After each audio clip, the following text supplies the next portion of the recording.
Borderlands 3 predictions and wants. Hi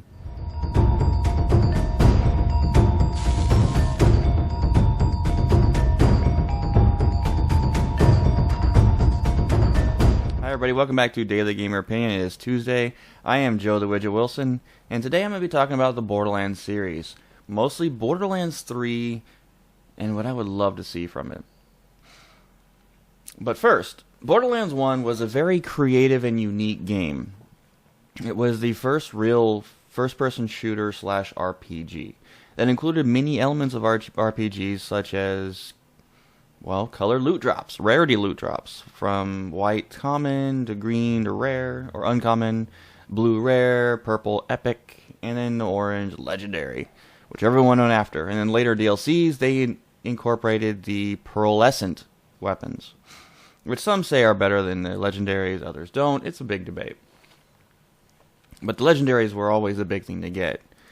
And it was always weapons, armor mods, grenade kits, multiple different things that created different effects for your weapons, your grenades. And your character had an actual skill line with skill trees. 3 paths you could take that you can mix and match. Every point you level up, but it was a first-person shooter done in cell shades, really stylized outline graphics. The game got very, very famous for its really crude humor and more adult themes with the blend of RPG and first-person shooter. The game was extremely fun, very smooth gameplay, really, really sucked you in. I think I've played Borderlands 1 and 2 through and through with every character at least once. And then some, with every DLC. Borderlands 2 expanded on the Borderlands 1 game, expanded on the story in a much better way. They created some of the most iconic game characters ever, NPCs, such as Tiny Tina, if you don't know about her, learn, and my favorite, Mr. Torque. Those two are phenomenal. The biggest NPCs I've ever seen in my life. They expanded on the whole weapon theory, weapon system, where millions of weapon combinations were possible. What they did by that was adding different muzzles, different stocks, different things like that that can be blended on a random basis to create multitude of random weapons with random stats. Which really, really played to their success and the fun playability of the game. Now, they had a pre-sequel that came out as the third game in the series that was supposed to take place between Borderlands 1 and 2. However, the voice acting was terrible. It was made by their Australia division.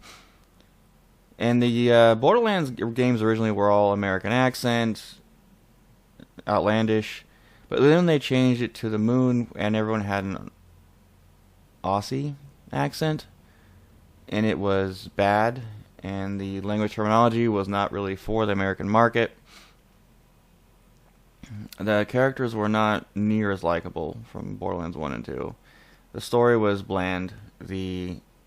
Even the fact of how Handsome Jack came to power, the side characters were unbelievable and just dumb. So needless to say, and the extra weapons they added were bad. The legendaries were impossible to get. It was a terrible, terrible rendition to the Borderlands series edition. So I wouldn't recommend Borderlands pre-sequel. 1 and 2 I could not recommend more as a must-get if you've never played them.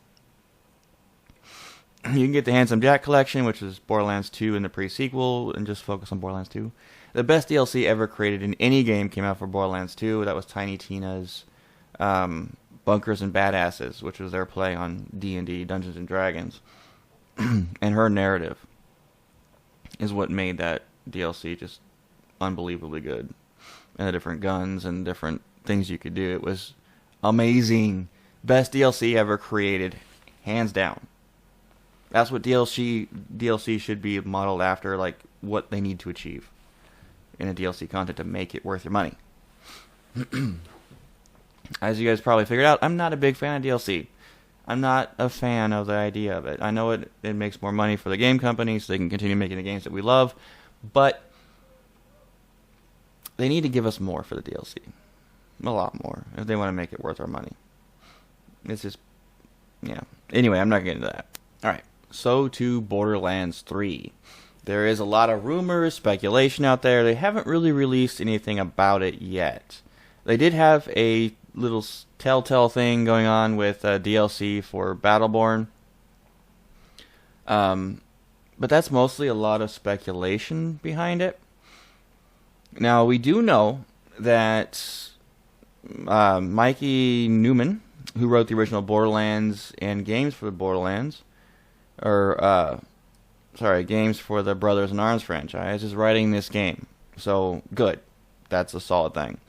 There was also rumor that the director said that it may not be called Borderlands 3, but we don't know yet. We know that the Borderlands 2 art director, Scott Kester, will return for the sequel as well. Boom. Gearbox CEO also said that Borderlands 3 isn't coming to the Nintendo Switch. Booyah! Told you! Nintendo Switch is falling. Anyway, no, there's no Borderlands screens or anything like that. Borderlands 3 screens out right now. The Easter eggs did kind of hint at a few things. There was graffiti on a wall in the DLC that said Promethea, that also had a vault symbol. That's Promethea is a planet in the Borderlands universe. And now people are speculating that Borderlands 3 is going to be based around or on that planet, which was the original planet the Atlas Corporation found alien technology on, which was where they reverse engineered to create more powerful weapons. Pitchford, the guy who originally found this, I believe. Well, no, it's not. I'm getting all mixed up and Scooter here. Anyway, people are saying that Scooper, the son of the mechanic Scooter, may be a character in-game. Scooper was originally created as a joke. So, could be something that's coming out. It's rumored to be coming out in Unreal Engine 4, which is a phenomenal engine and would handle the game perfectly, I think. They did show off some tech demos that kind of showed off what the new Borderlands is going to look like, but again, this is very, very thin rumors. And of course, it will not be on the Nintendo Switch. So, what I would love to see, I've heard things myself. I know some things. I know some people at Gearbox, so I can't talk about that or say anything about that. What I would love to see myself is this. Pretty simple stuff. I want to see more weapon variety. I want to see a lot more weapon variety. I want to see a lot more legendaries. I want to see maybe something that goes a bit beyond legendary, like pearlescent and red quality. That's ultra rare to find and get. But I want it to be available for less than max level. But on the playable character side, I would love to have Tiny Tina and Mr. Torque as playable characters. I think the gaming community would implode on itself if that occurred. There would just be an explosion. Everyone's head just pop. Mine would. That would be an instant sell for them. That would be like the biggest game of the century. It would just destroy. Do it. And heck, you can bring back bring back Claptrap as a playable character. I loved him in the pre-sequel. That's the only thing that made that game worth playing to me. Otherwise, the pre-sequel was garbage. I can't wait to see new screens, and as soon as new screens and more information comes out for this game, I will have it out for you guys and be talking about it, about my opinion on them, the very second they come out. Borderlands franchise is incredible. Give it a shot. You can find it for cheap on Steam. It is well worth it, well worth the money but it will suck your life away for a while. It really will, especially Borderlands 2. But it's worth playing Borderlands 1, especially get used to the entire concept of it, and to really get a good feel for the story, because Borderlands 2 takes off right after Borderlands 1.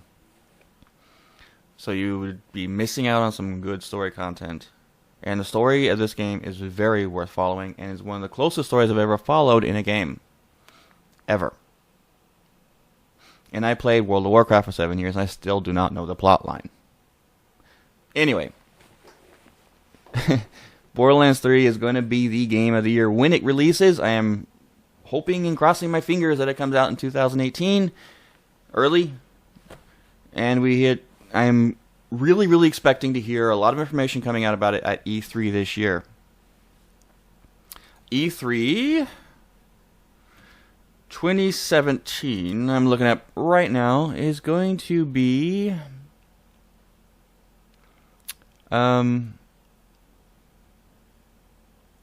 why did it pull up? Oh, because I did ES like an idiot. E3 2017, yeah, live. So, E3 this year is in June. It is June 14th through 16th with the major, why am I brain farting? The main showcases occurring before that, such as Sony, Xbox, Bethesda. I'm hoping Bethesda does another one this year. When E3 happens, I will be on this thing and be talking about every single presentation for every episode in June. So stay tuned for that. I very much look forward to a lot of goodies. E3 this year is going to blow our minds. Remember what happened back in 2015 when all the game announcements occurred? Or was that 2016? It was 2016, right? No, it was 2015. 2015, because last year was kind of blah. 2015 was the mind-blowing E3 of the century. It was incredible. All the different games coming out. The new Final Fantasy VII Remake, which I am dying for. A lot of problems with that, but I'm going to be having a show about that in the near future. And many, many other games. Some have come out, some that have not. Mostly the ones that have not come out have been from Square Enix, who have been dragging their asses on this. And get with the program, Square. We want those games.